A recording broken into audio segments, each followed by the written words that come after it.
queridos amigos, queridas amigas, que o Senhor seja conosco, nos abençoe, nos guarde, nos envolva na vibração dos espíritos bons, notadamente as entidades espirituais, amigas e benfeitoras que organizam a atmosfera espiritual dessa casa, que possa nos bafejar das inspirações, das reflexões mais acertadas, a fim de conseguirmos penetrar na essência da mensagem de hoje, reservada para todos nós.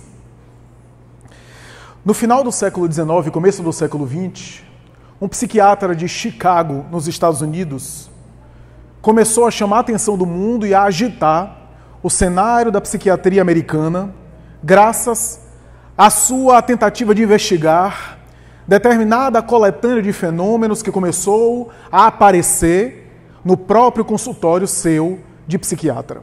Acostumado a investigar a psicose, a esquizofrenia e os transtornos mais variados, o Dr. Carl Eichland começou a notar, a princípio, distúrbios de comportamento que invadia o repertório da sua própria secretária do seu consultório, após um atendimento de psiquiatria, uma prescrição farmacológica de um paciente, e por uma espécie de internalização de sintomas, o paciente saía e a secretária parecia assimilar aquele conjunto de sintomas.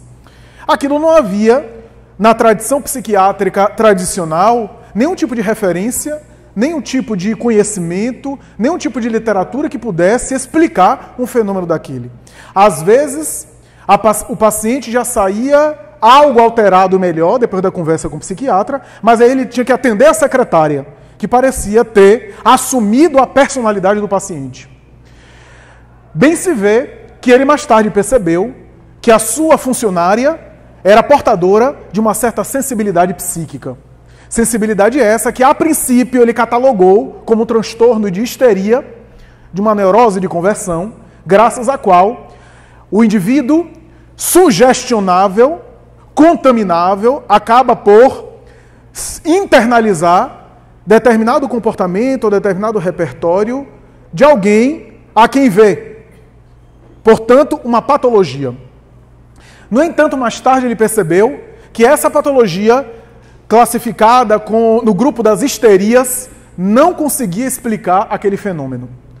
Mais tarde ainda, a sua esposa parecia portadora de um conjunto de sensibilidade da mesma ordem. Em um dos momentos mais célebres, narrados na própria biografia, Carl Eichland havia lecionado no curso de medicina, era professor de anatomia nesse curso, havia feito uma espécie de aula e experimentação com cadáver, uma dissecação cadavérica, e ao chegar na sua casa e entrar em contato com a sua própria esposa, estava em estado alterado de consciência e começou a dizer: por que você estava me cortando agora há pouco? E ele percebeu que se tratava daquele corpo que ele havia manipulado e que ele havia explorado com os alunos de medicina. Não acreditava em nada de natureza espiritual, não explorava essa área, não era religioso, pelo contrário, era de formação materialista, fez a sua tradicional formação acadêmica, inclusive na psicanálise freudiana, e ali ele estava diante de um fenômeno super interessante. E, apesar de não saber de nada, apesar de não ter conhecimento espiritual nenhum, estamos diante do começo do século XX, a primeira década do século XX, ele então começa a dizer: se você está me dizendo que eu lhe cortei lá e você está aqui, é porque o corpo que foi cortado lá, você não precisa mais. E através desse diálogo mais inteligente do que espiritual, ele convenceu aquela personalidade intrusa, entre aspas, que estava se apossando do psiquismo e do corpo da sua mulher, a se evadir, a ir embora e a deixar a sua esposa em paz. Mais tarde, ele começou a fazer experimentações dessa ordem. E durante 30 anos, ele examinou a possibilidade ou a hipótese de haver mentes invisíveis que operavam e que exerciam pressão sobre as mentes encarnadas e que seriam um fator psicogênico, ou pelo menos um elemento a mais, que explicaria os transtornos mentais. Lançou uma obra que é considerada pioneira na psiquiatria, chamada 30 anos entre os mortos. Nessa obra, Carl Eichland escandaliza a sociedade psiquiátrica da época materialista com a abordagem de que, diante de todas as hipóteses que ele levantou, a possibilidade de uma mente de alguém que morreu continuar interferindo no mundo físico era a melhor explicação alternativa para dar conta dos fenômenos que ele examinou. E chamou a atenção do mundo, na época, dos seus pares sendo ridicularizado, criticado e até zombado na academia, mas teve a coragem de apresentar essas teses. Mais ou menos na mesma época, sem tanta publicidade assim no mundo, o médico cearense, mas no Rio de Janeiro, Adolfo Bezerra de Menezes, muito conhecido entre nós, apresentava diante dos seus colegas médicos na Faculdade de Medicina do Rio de Janeiro a obra A Loucura sob o Novo Prisma. Nessa obra, esse homem extraordinário apresenta também o fator, além das causas estudadas pela psiquiatria, as endógenas, né, que tem a ver com hereditariedade, com fatores orgânicos e biológicos, biótipos, a química do organismo, que se conhecia naquela época muito pouco, ao lado de um outro lado, fatores psicossociais, fatores do mundo externo e, ao mesmo tempo, elementos que eram explicados pela psiquiatria, como traumatismo craniano, doenças infectocontagiosas que poderiam levar também transtornos mentais. Ele apresentava o fator da obsessão, a influência espiritual, a influência de uma outra mente sobre a mente do paciente. Mais tarde, o Dr. Joseph Banks Rhine, o pai da chamada parapsicologia do século XX, na Universidade de Duke, ao lado da sua esposa Louise Rhine, apresenta a tese segundo a qual, além dos fenômenos psigama e psicapa, fenômenos parapsicológicos produzidos pela mente, em tese, a rigor, produzidos pela mente, fenômenos materiais de movimento de objeto, poltergeist, e fenômenos intelectuais de escrita e de manifestações telepáticas, portanto inteligentes, produzidos pela mente também do sujeito, havia um terceiro tipo de fenômeno que ele chamou fenômeno psiteta. A expressão teta vem de thanatos, grego, que significa mortos. Portanto, o Dr. Rhine dizia que um agente teta poderia se manifestar. Interessante como os cientistas colocam toda uma nomenclatura especial e diferente para falar tudo aquilo que a gente já sabe. Que é, na verdade, o agente teta é um morto que se comunica e que se manifesta para as criaturas humanas do mundo sensível. Cunhou a famosa frase, que é repetida numa obra de Viana de Carvalho, Espírito, por Divaldo Franco, que diz mais ou menos assim, segundo Heine, a mente não é física, mas pode interferir no mundo físico através de processos não físicos. E vai declarar abertamente que os seres que morrem, não morrem à consciência. O corpo morre, mas a consciência não morre. Porque a consciência também não nasce, segundo as suas expressões.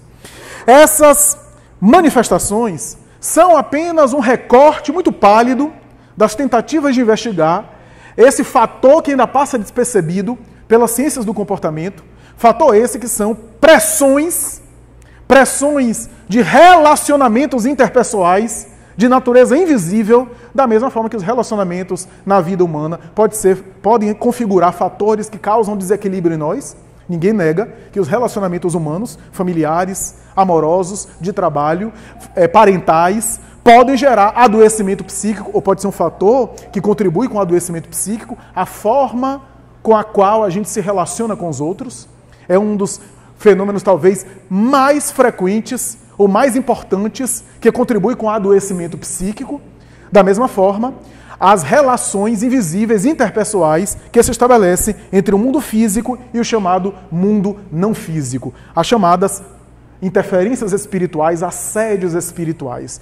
Esse recorte, portanto, é para dar uma ideia das tentativas que mais tarde culminaria na psicologia transpessoal e numa série de investigações das chamadas personalidades parasitárias, como gostava Groff, um dos pais da psiquiatria e da psicologia transpessoal, que se intrometeria nas mentes humanas para causar também desequilíbrio em alguns casos, a ponto de Groff dizer que precisamos fazer uma revisão de literatura.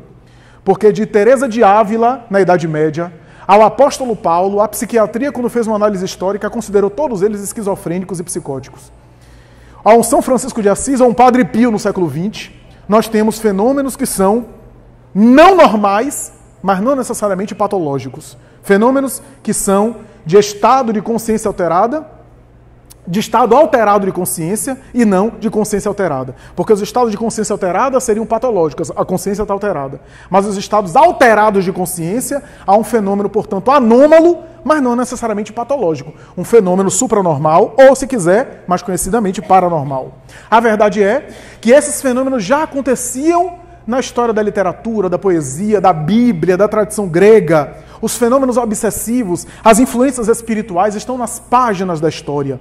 Narra, por exemplo, Plutarco, em Roma, que quando Calígula morreu, anos depois, e olha que Plutarco não era religioso, anos depois, as pessoas passavam, por exemplo, pelo cemitério de Calígula, nos jardins da Lâmia, e sentiam-se mal, e alguns sensitivos chegavam a ter enjoos e mal-estar, porque viam uma algaravia, uma algazarra em cima da sepultura do antigo imperador, que ainda estava preso aos restos mortais, e esses seres, em balbúrdia, tentando arrancá-lo dos restos mortais, perturbando-lhe, portanto, se viciando, assediando. Periandro, um dos 7 sábios da Grécia, que matou a sua esposa a pontapés, é tão afligido por ela, nos pesadelos, que vai até a Tebas, no oráculo de Delfos, pedir ao grande oráculo, ao grande guru paranormal, que retire a presença de Melissa, a sua esposa. Tibério César, que chegou a assassinar Sejano, o seu secretário particular, em uma evocação, porque gostava de evocar os mortos, em uma evocação que ele confabulava, Sejano entrou na sala e perturbou ele no contato com os espíritos, e ele matou por isso. Também vivia fenômenos obsessivos dessa ordem. Por outro lado, quando a gente examina, por exemplo, a vida de Platão e de Aristóteles, que escrevem sobre Sócrates, Platão diz que Sócrates era dominado pelo seu anjo, o seu daimon. Hernani Guimarães Andrade, num belo trabalho de antropologia dos fenômenos paranormais, chega à conclusão que no período paleolítico, o homem da pedra lascada, o homem primitivo, colocava a cabeça, o crânio do ser humano morto, portanto de um cadáver, sempre na porta das cavernas, virada para o oriente, para o oeste, que era uma forma de superstição, segundo Hernani Guimarães Andrade, que eles acreditavam que aquela cabeça, aquela caveira, protegia aquelas cavernas da entrada das almas dos mortos para se comunicar. Hernani Guimarães Andrade vai dizer, essa é uma demonstração cabal, que a ideia de que os espíritos se comunicam não é fruto de um ensino de determinada religião, um ensino cultural de determinadas instituições religiosas, porque estamos no período antes da chamada civilização constituída, um período, portanto, primitivo. Livros sagrados, do Oriente ao Ocidente, da tradição religiosa de todos os tempos, falam de influências espirituais e, sobretudo, de perturbações geradas por seres desequilibrados, além da vida, que amesquinham e que perturbam aqueles que continuam na chamada vida física.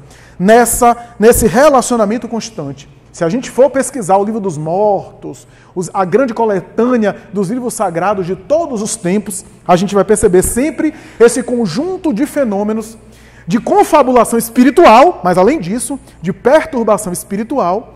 Tanto é que se acredita hoje, com conhecimento espírita, que aqueles deuses, com D minúsculo, do panteão greco-romano, eram seres espirituais que se apresentavam com as suas paixões, com as suas idiosincrasias, com as suas imposições, e gostavam de serem colocados como deuses, porque vaidosos e narcisistas gostavam assim. E por isso a mitologia pinta esses deuses com paixões humanas, com raiva, com características bastante humanas, porque eram espíritos que eram consultados e que eram assim considerados. Quem lê a Bíblia vê tormentos obsessivos, influências espirituais bastante enfáticas e contundentes.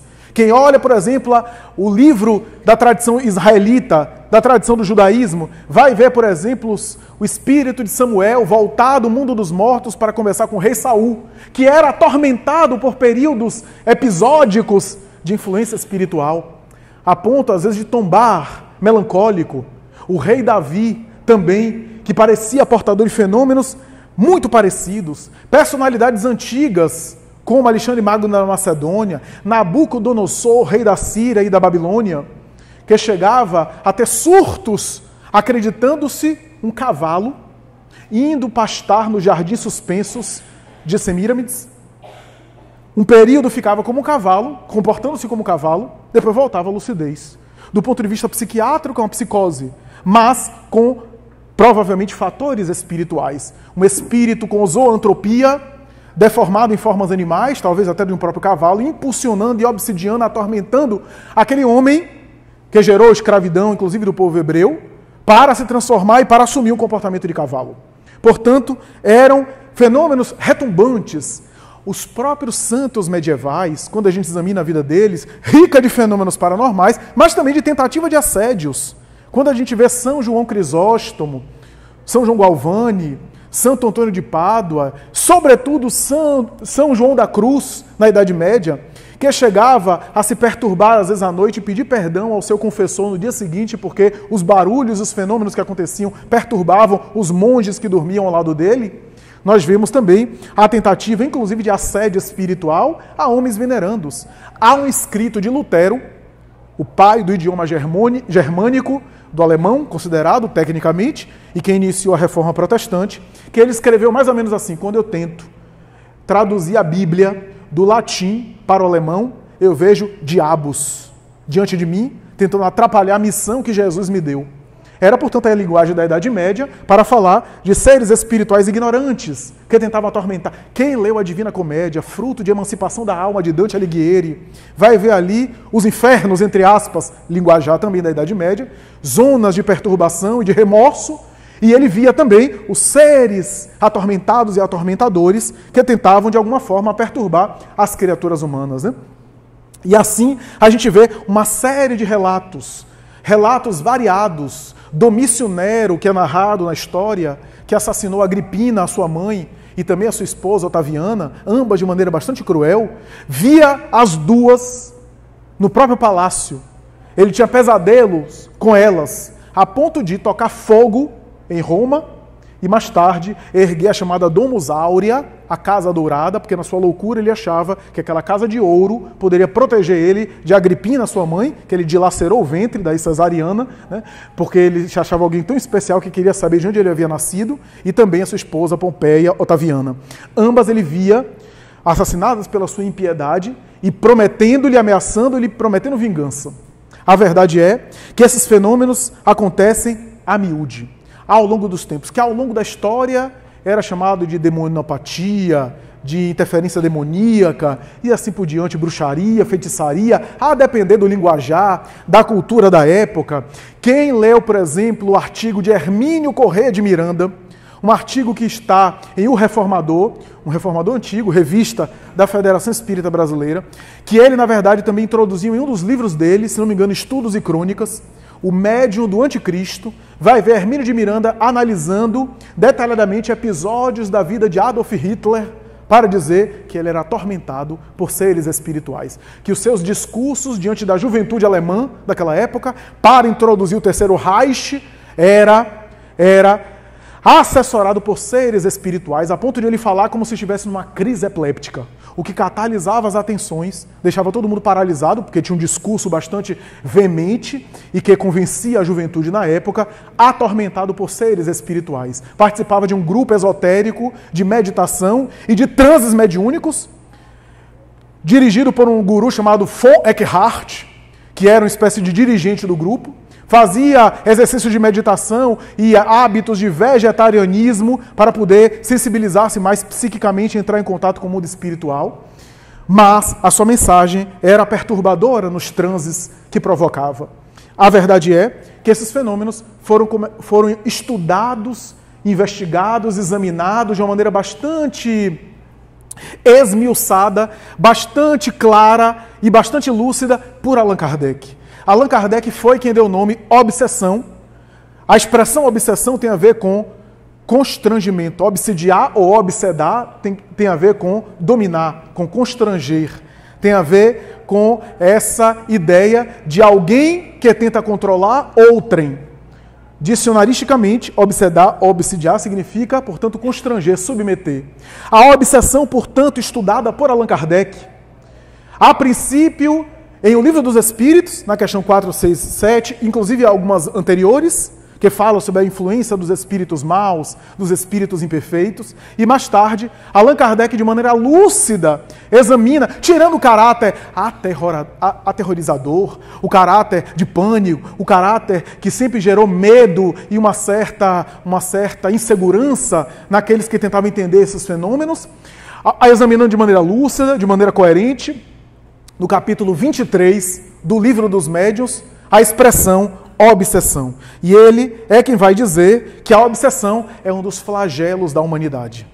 É uma das epidemias não percebidas pela humanidade. Que por detrás de determinadas epidemias, especialmente comportamentais, há também mentes invisíveis que estão ali confabulando com as mentes humanas.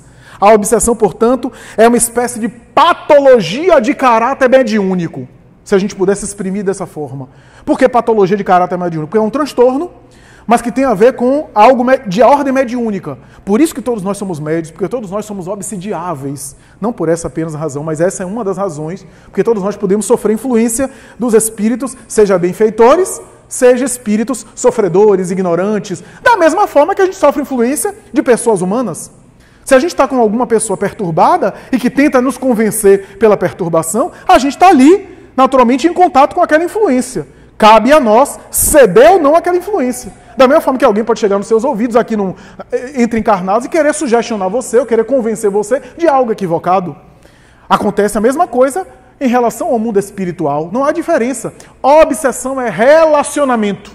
Só que é um relacionamento disfuncional. Um relacionamento que não é producente. Um relacionamento que precisa ser equilibrado. No item 459, tão conhecido entre nós, de O Livro dos Espíritos, Kardec pergunta: influenciam os espíritos em nossas vidas, atos e pensamentos? Muito mais do que imaginais. De ordinário, comumente, frequentemente, são os espíritos que vos dirigem, que vos conduzem. Então a gente não tem ideia de quanto há essa influência. Agora, a expressão influência é bastante precisa por Allan Kardec. Somos influenciados, por um lado ou para o outro, o que não significa dizer que os espíritos determinam a nossa vida. Determinam a nossa vida. Porque as influências ocorrem dentro de nós, em nosso psiquismo, em nosso pensamento, mas quem vai determinar a última palavra com os nossos atos é o indivíduo encarnado, que autoriza, inclusive, a influência ou um domínio maior sobre uma ou sobre outra influência, a depender do tipo de conexão que se estabelece. Kardec não tinha essa expressão na época, né? Mas hoje a gente, com a informática, pode usar a expressão conexão, né? Graças aí ao avanço da tecnologia. No capítulo, no entanto, 23 do Livro dos Médiuns, Kardec examina a questão da obsessão, dizendo que a obsessão é um certo domínio que uma entidade desencarnada, ele fala que um espírito exerce sobre um ser humano, um homem. Né? Porque na codificação, espírito, a expressão espírito já é sinônimo de desencarnado. Quando ele fala espírito encarnado, ele usa homem, né? Ser humano e assim por diante. Então, hoje a gente sabe que há espírito encarnado e desencarnado, né? Mas é a mesma coisa com outra nomenclatura. Kardec estabelece, portanto, que é um certo domínio. Portanto, na obsessão sempre há uma mente que se deixa dominar e uma mente que é mais ativa e controladora. Essa é a ideia da obsessão. Existem dois polos no fenômeno de assédio espiritual. Kardec estabelece que há tipos de obsessão que nada mais são do que gradações de um mesmo fenômeno. Obsessão simples, fascinação, subjugação. Poderíamos dizer que a obsessão simples é uma neurose.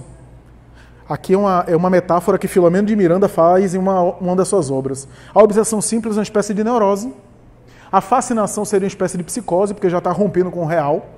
E a subjugação seria uma espécie de esquizofrenia. É uma comparação com a área da saúde mental para dizer que na obsessão simples existe um conflito claro, que o indivíduo tem consciência e com certa insistência e certo bom senso e critério crítico, ele rompe com aquilo e melhora.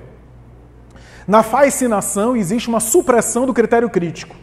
A pessoa se acha o máximo, não se acha doente, não se acha enferma, não se acha necessitada de renovação. E aí, quando o doente foge do remédio, o que é que o médico vai fazer? Quando o doente se nega ao tratamento, o médico se torna impotente, se sente impotente diante do tratamento. Então, na obsessão por fascinação, o indivíduo tem uma fixação ideológica, quase sempre de orgulho em relação a si mesmo. É a pessoa que... Sabe aquela pessoa que é dona da verdade? Aquela pessoa que só ela que sabe, só ela que tem razão, só ela que está certa. Só ela é que sabe tudo, só ela que é melhor. São pessoas quase sempre difíceis de conversar. Eu sei que ninguém conhece ninguém dessa forma aqui. Só tem lá na casa espírita que eu trabalho. Aqui no Deus de Verdade não tem. Mas lá tem um monte assim, né? E são pessoas difíceis, porque são pessoas que tudo está certo. São pessoas, normalmente, que é difícil de conviver.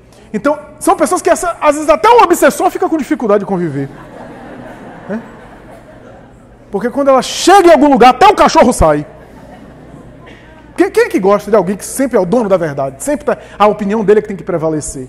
Ninguém gosta. E vai ser essa pessoa mais tarde que vai chegar no atendimento fraterno da nossa casa espírita se queixando que se sente sozinho, se queixando de solidão. É claro, afasta as pessoas. Mas é essa a armadilha e essa estratégia do espírito fascinador. Se o indivíduo é médium, normalmente ele se torna um pseudo-missionário. Uma pessoa que sabe tudo, que está no reino dos céus, que vai inventar a roda, que vai agora revolucionar a humanidade, normalmente, e acaba ficando muito fascinado e dando, às vezes, exemplos e situações que deixam ele ridículo em situações vexatórias. E, por fim, subjugação. A subjugação já é a perda relativa ao total do controle sobre os próprios atos, o livre-arbítrio moral e ou físico. Kardec chegou a examinar um tipo de subjugação, vários, né? Mas um tipo que ele escreve em O Céu e o Inferno, quando ele evoca o espírito, porque o indivíduo ficava numa praça em Paris, e quando uma senhora, uma senhorita, uma jovem, uma mulher passava, ele se ajoelhava e pedia a mulher em casamento. Cuidado, viu, mulheres? Cuidado, porque pode ser que não seja um galanteador, pode ser um obsidiado. Mas ele se ajoelhava e pedia a moça em casamento, para quem passasse. E depois ficava uma situação vexatória, porque ele nem conhecia a moça, era assim, qualquer moça estranha que passava. E aí o espírito apareceu em mediúnica, a Kardec evocou, inclusive muito agressivo, dizendo que ia destruir tudo, etc., aquela coisa, aquele discurso do espírito revoltado, natural, e disse mais ou menos assim: você não se meta com ele, porque ele é minha presa, a minha vítima.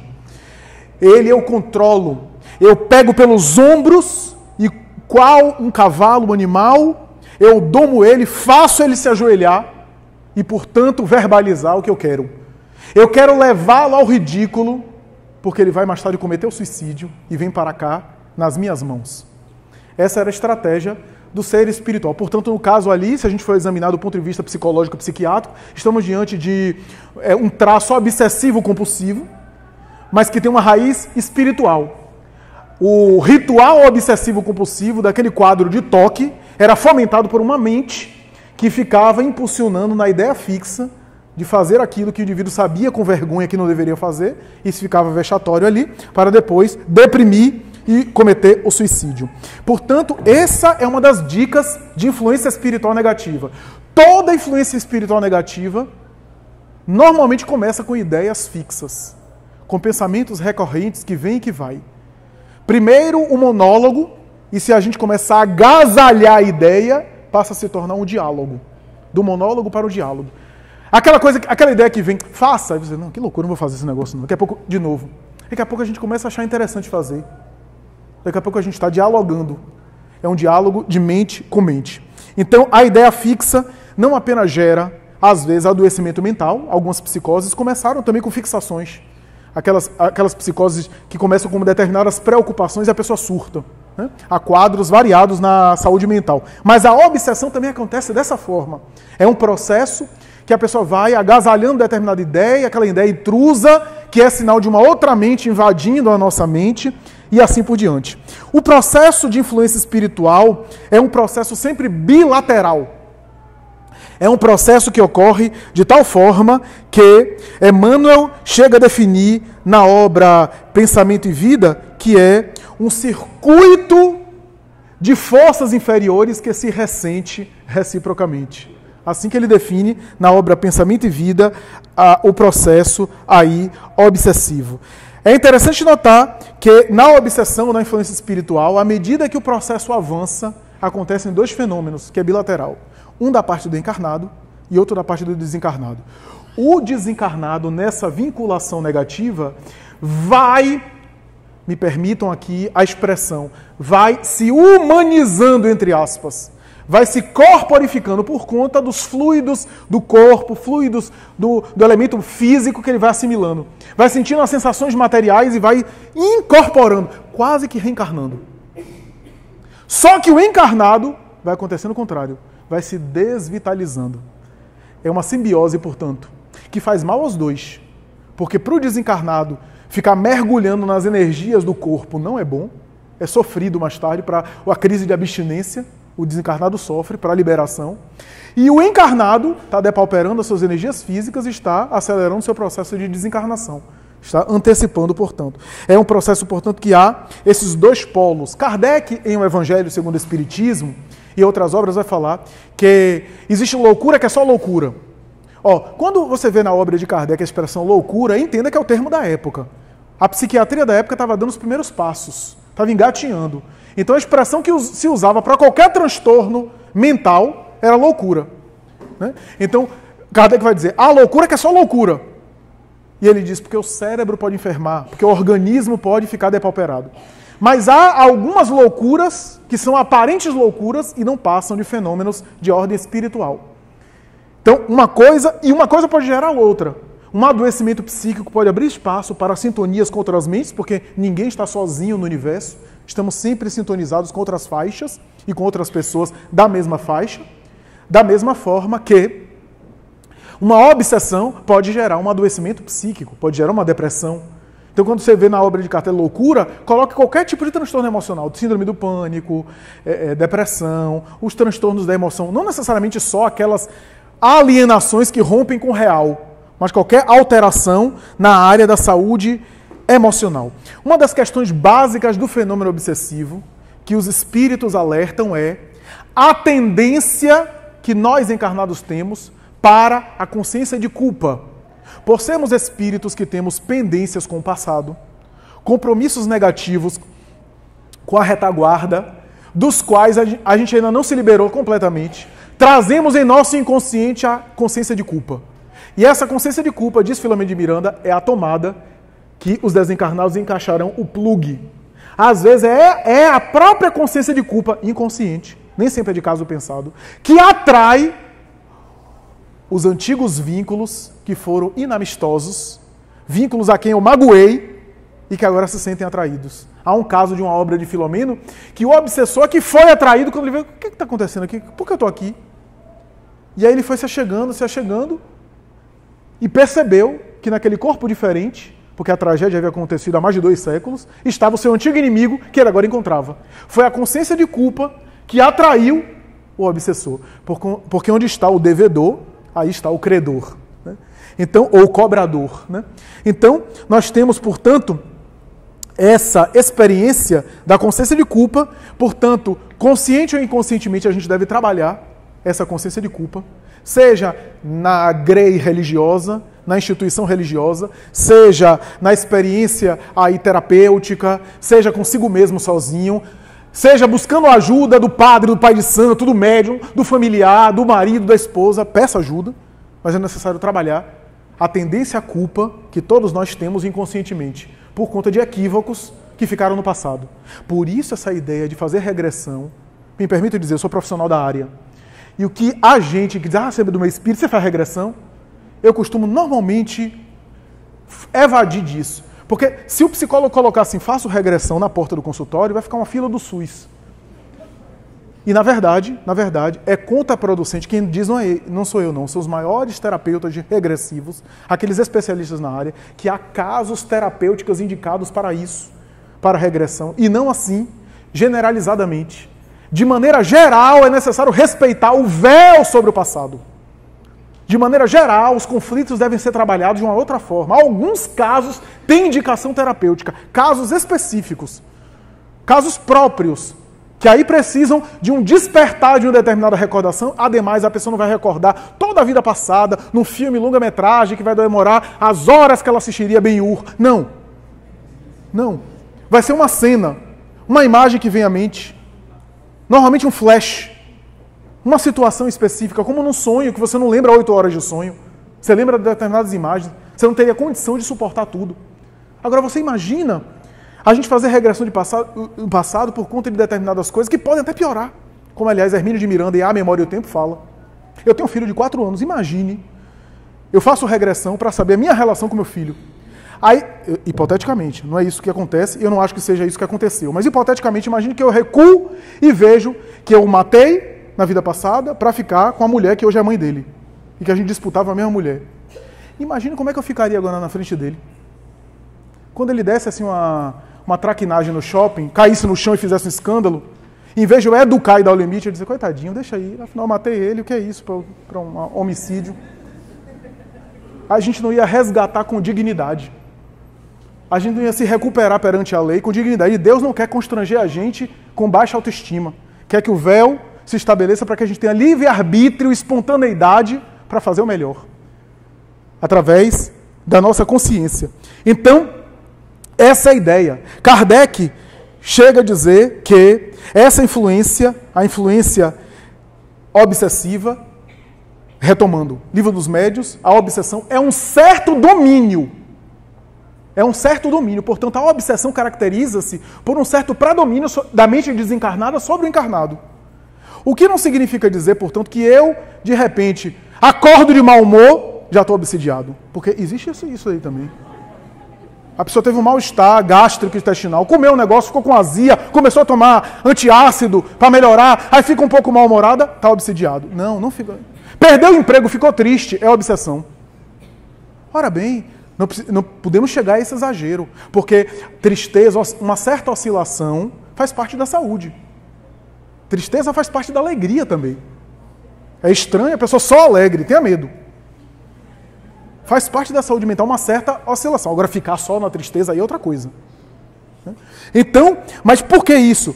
Para a gente separar o que é a obsessão, um certo domínio de influências espirituais. Influências negativas todos nós sofremos. É só, como eu acabei de dizer, acordar de mau humor. Acordar atrasado, perder horário, aí fica ansioso. A gente entra numa faixa. Depois a gente sai da faixa. Todos nós passamos por isso. Agora, se a gente fica na faixa durante muito tempo, aí já se caracteriza uma certa recorrência e, portanto, um processo obsessivo. Joana Diante tem uma mensagem no Momento de Saúde que ela vai dizer, observe fenômenos que se repetem na sua vida, aborrecimentos que se repetem, mal-estar, atritos com pessoas com o mesmo assunto que se repete. Possivelmente, podem ser ocorrências fortuitas, mas a maior probabilidade é que haja aí um fenômeno espiritual por detrás. Porque os seres desencarnados confabulam conosco o tempo todo. Os benfeitores também tentam nos ajudar o tempo todo. Estão o tempo todo nos acessando. Mas observa bem, porque o fenômeno de influência, o que eu quero dizer é o seguinte, até os grandes homens de bem sofreram a tentativa obsessiva. O que não significa dizer que se estabeleceu uma obsessão. Quem leu Divaldo Franco, Máscara de Ferro? 30 anos tentando. Não chegou a configurar um processo obsessivo, porque a entidade não chegou a dominar o médium. Mas ela tentou. O próprio Jesus, os espíritos tinham uma presunção de tentá-lo. Às vezes, como não conseguia acesso direto na mente do mestre, espírito puro, perturbava os apóstolos, para que na convivência tentassem perturbar ele. Então, a gente tem que ter muita calma nessa hora, para não ficar diagnosticando todo mundo de obsidiado.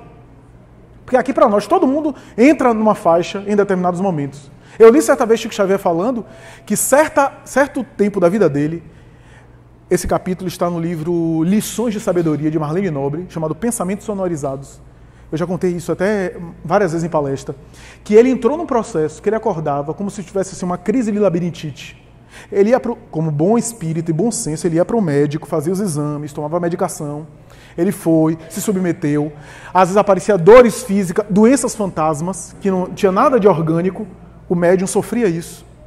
Mas esse processo de labirintite que ficou, tontura, ele fez tudo que é exame e continuava. Não estou dizendo que toda labirintite é isso não, viu?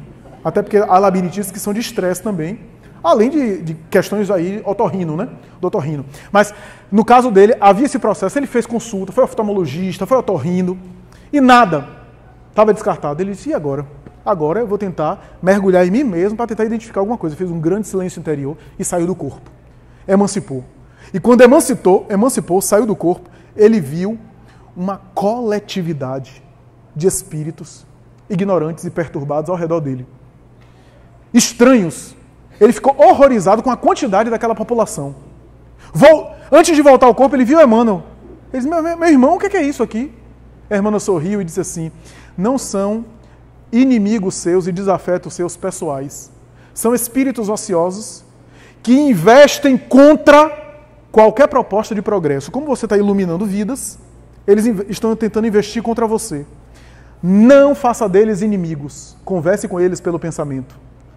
Tente gerar simpatia por eles, empatia por eles. Eu vou lhe dizer uma coisa, se você tentar, 80% vai ficar seus amigos, mas tem um grupo aqui, 20%, que não vai ter jeito. Só a reencarnação, mergulhar no corpo para se desencharcar da vibração pesada na matéria, vai fazê-los aí mudar de vida. Chico, mais tarde, deu entrevista dizendo, realmente Emmanuel tinha razão, a maioria ficou meu amigo ao longo dos tempos. Porque aonde ia, eles iam juntos. Então, aonde Chico ia fazendo bem, eles eram evangelizados com a conduta. Então, meus amigos, essa ideia de obsessão, temos que ter muito cuidado, porque também há muita superstição, fizeram um trabalho de magia negra contra você, e a gente adora ser enfeitiçado. A verdade é essa. Ah, já sei, foi a ex-esposa do meu marido. A gente já até sabe quem é. É uma coisa, eu costumo dizer, se alguém faz feitiço contra mim, aí eu morro, alguma coisa está errada no universo. Porque então as leis de Deus estão na mão de uma pessoa irracional. Uma pessoa homicida. Então eu vou fazer trabalho também contra alguém para matar alguém. Então o universo é um caos. Alguém me pergunta, e aí trabalho pega? Pega, se você estiver na faixa. Mas se você estiver na faixa, não precisa ninguém fazer trabalho, você mesmo já está traindo os espíritos trabalhadores. Tenho fantasia. Não vai mudar a minha vida se eu estiver vibrando no bem. Vibrando no bem. Há 2 semanas eu estava saindo no consultório, tinha um negócio assim, um negócio bem armado assim, na frente do meu consultório, não sei se foi para mim ou foi para o vizinho, mas estava lá. Se eu soubesse que a Anvisa tinha passado lá, eu tinha até comida. Sidra, um monte de coisa ali. O segurança da rua disse assim, doutor, isso daí eu não mexo não. Isso daí eu peguei, botei no lixo, louvado seja Deus, né? Se eu tivesse ali a garantia, tinha até me alimentado, já estava com fome na hora do almoço, mas não fiz isso. Não mudou a minha vida, não vai mudar a minha vida, o meu comportamento. Porque tudo depende das minhas escolhas mentais e morais. Espíritos negativos há em todo lugar, mas os espíritos bons também há em toda parte. Em todo lugar. Kardec chega a dizer em A Gênese que há determinados períodos da humanidade em que a humanidade é invadida, ele faz uma metáfora com a invasão bárbara, que tomou conta da Europa, uma invasão de espíritos perturbadores que tomam conta de determinadas populações e que geram obsessões coletivas. E essa é a abordagem que Joana de Ângeles faz no capítulo que nos serve de tema, que o nosso Gleidson nos forneceu com seriedade, quando ela examina o panorama atual e vai dizer que aquelas obsessões coletivas estudadas por Kardec em A Gênese parecem estar acontecendo de uma maneira bastante potencializada nos dias atuais. Porque os dias atuais de transição planetária, onde as altas temperaturas chegam ao máximo, onde as polarizações e os paradoxos chegam ao mais absurdo. Já notaram como a gente está num momento contraditório e paradoxal? Um momento onde nunca se falou tanto em amor, em respeito pelo meio ambiente, em respeito pela natureza, direitos humanos, uma série de coisas. E nunca houve tanto suicídio, droga, violência. Mas é assim, transição planetária é assim. São os elementos diversos do caldeirão sendo mexidos. São os valores, é uma ótima oportunidade para a gente testar os nossos valores nesses momentos.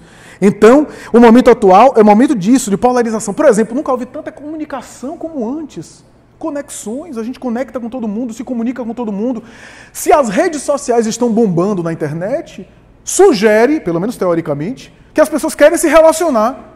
E nunca houve tanta solidão. O que é tão interessante, tão engraçado, tão curioso. Nunca houve tanta ausência de referências como hoje.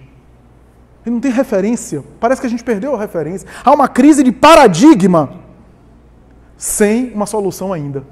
Solução paradigmática, que eu digo. Inquietações. O tempo todo a gente está sendo estimulado, incentivado para olhar para fora. Para ter uma vida exterior. Uma vida apenas material. Uma vida apenas de imagem. Onde parecer é melhor do que ser. Uma vida apenas de selfie. Todos nós estamos sendo contaminados com isso. Estamos sendo influenciados por esse momento pós-moderno. Esse momento líquido, como dizia Bauman. Todos nós estamos sendo aí tocados. E essa inquietação de olhar para fora, de viver apenas exterior, é que tem levado uma vida apenas exclusivamente material, sensual, no sentido de eu tenho que consumir, eu tenho que ter, eu tenho que assimilar, eu tenho que produzir, eu tenho que sempre conquistar, e para conquistar eu tenho que ter visibilidade também, né, para conquistar as coisas. E aí as relações se tornam frágeis, os vínculos se tornam descartáveis. Os vínculos são muito descartáveis porque a gente tem intolerância de conviver.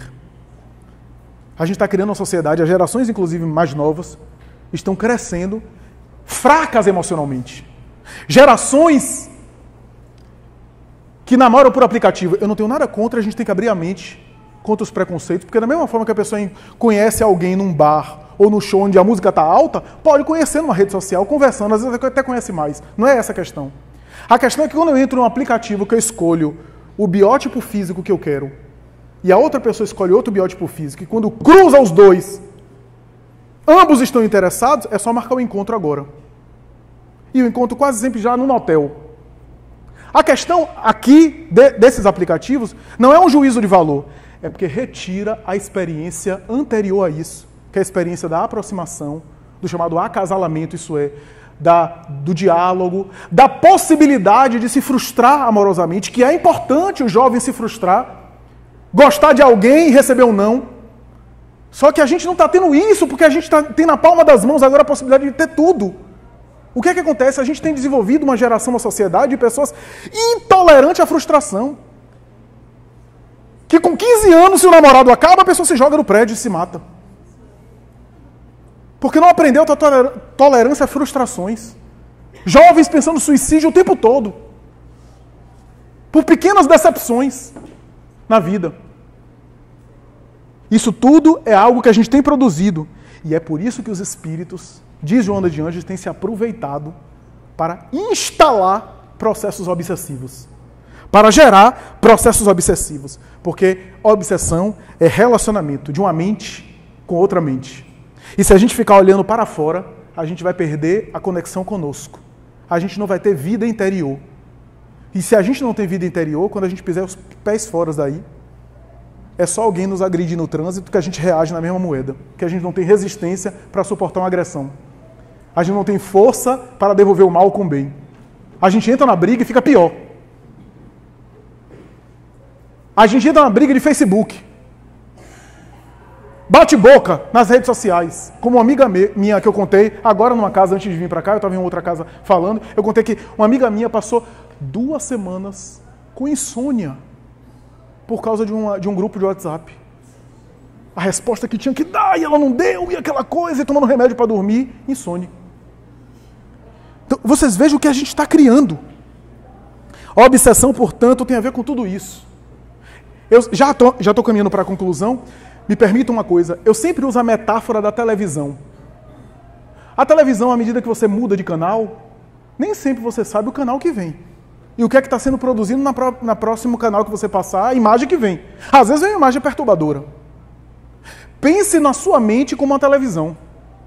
Nem sempre as imagens que vêm, que podem ser suas, do seu inconsciente, ou pode ser de fora, pode ser um clichê que ficou arquivado, pode ser uma reminiscência de um passado, pode ser algo da infância, uma associação, mas pode ser também uma telepatia espiritual, uma intuição espiritual, não sabemos, e pouco importa. Você não consegue controlar todos os pensamentos que surgem na sua cabeça. Então não faça conflito, não faça crise, porque de vez em quando você pensou negativamente. Agora você é responsável por ficar no canal. Se você quiser, você para naquela imagem que você viu e começa a assistir. E até se programa para no dia seguinte ligar na mesma hora, para assistir o mesmo programa. A mente é a mesma coisa. Você é responsável por selecionar.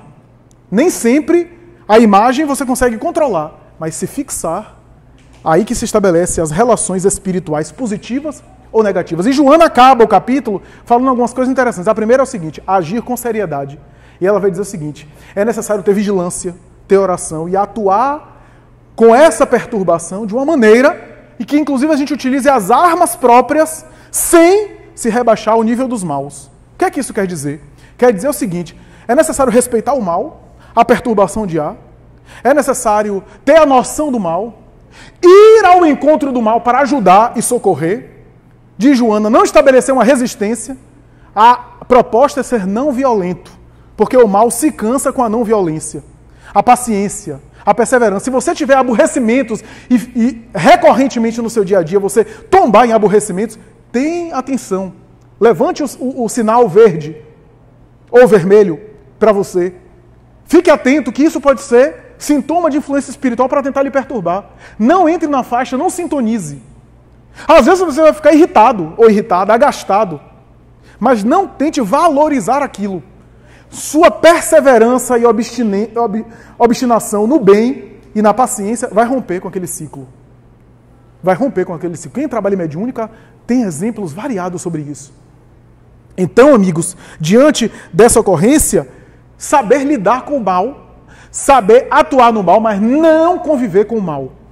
Joana vai dizer o seguinte: vai até os maus, vai até a perturbação, vai até o vício, ajuda o mal, ajuda os maus, mas não conviva com o mal. Porque se você conviver com o mal, você acaba se tornando mal também. Ou seja, seleciona bem as companhias com as quais você convive, porque ninguém é tão puro que não se possa contaminar. Ajuda a todos, mas seleciona, porque o próprio Jesus selecionou um colégio apostólico que o entendia mais do que a população em geral. E tenha em mente, vou terminar com a história de André Luiz. André Luiz tem uma história que, na verdade, o mentor conta para ele. Ele diz o seguinte: em certa região tinha uma serpente, e essa serpente vivia atacando todo mundo, mordendo todo mundo. E era um horror da cidade. Aí chamaram um homem santo, um homem sábio.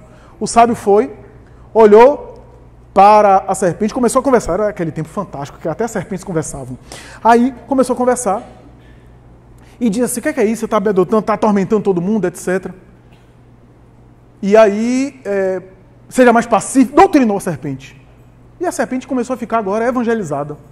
Só que aí o povo da região passava, quando via ela assim pacífica, jogava pedra, chutava a serpente, maltratava, a ponto da serpente ficar numa situação para quase morrer. Quando o sábio ficou sabendo, voltou e disse assim: peraí, o que a gente conversou? E a serpente: mas você não disse que era para eu ser pacífica, ser violenta? Eu disse: eu disse. Eu disse para você deixar de atacar e morder as pessoas, mas você não está proibida de vez em quando mostrar os dentes. É uma lição sutil e profunda. Ou seja, tenha noção do mal onde o mal está. De vez em quando se proteja. Ajude, estenda as mãos, seja bom. De vez em quando mostre os dentes. Ou seja, se defenda. Essa é a metáfora da história. Mas, sobretudo, crie um mundo interior forte, para que aonde você esteja, você irradie o bem. Onde você esteja, você consiga conectar-se com o bem, para que você esteja sempre bem e sempre em amparo com os espíritos bons. Muito obrigado, muita paz.